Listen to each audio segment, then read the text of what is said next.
ChatGPT et Perplexity. On sait tous que ces deux IA génératrices ont tous les points forts et les points faibles. On connaît Perplexity pour sa recherche en ligne et en live. Si tu veux faire des recherches récentes sur le web, Perplexity est l'outil idéal pour ça. Mais tout récemment, ChatGPT vient de faire sortir les nouveaux modèles qui est GPT-5. On ne sait pas si toujours Perplexity est meilleur que ChatGPT avec ce même modèle ou si maintenant ChatGPT est meilleur que Perplexity sur la recherche en ligne.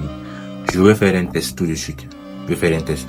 Mais d'abord, sachez qu'on va utiliser la version gratuite de ces deux IA pour faire le test.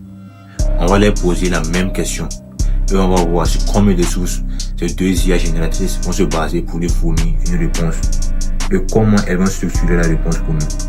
Sans plus tarder, on se retrouve sur mon écran. Voilà, on est maintenant sur mon écran et je commence d'abord avec Perplexity. Je lui dis, donne-moi l'actualité d'aujourd'hui sur l'IA. Et on voit bien qu'elle me fournit des réponses.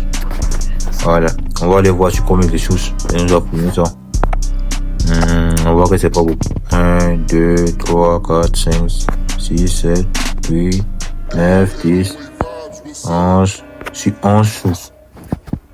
Perplexity s'est basé sur 11 sources pour nous fournir une réponse. On voit, elle parle d'OpenAI avec son GPT-5, des contrats historiques entre GPT, entre OpenAI.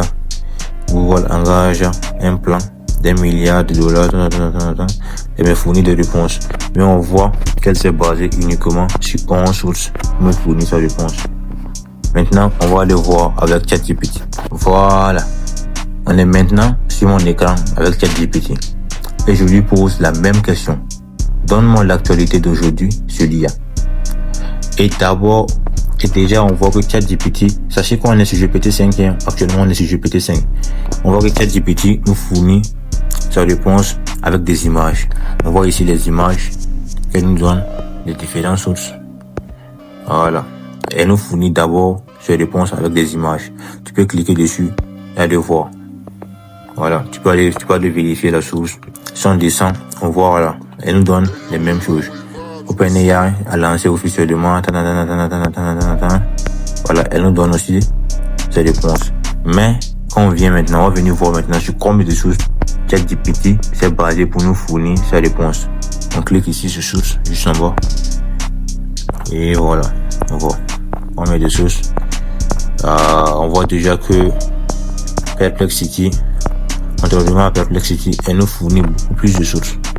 Et je vais essayer de compter 1, 2, 3, 4, 5, 6, 7, 8, 9, 10, 11, 12, 13. Et déjà,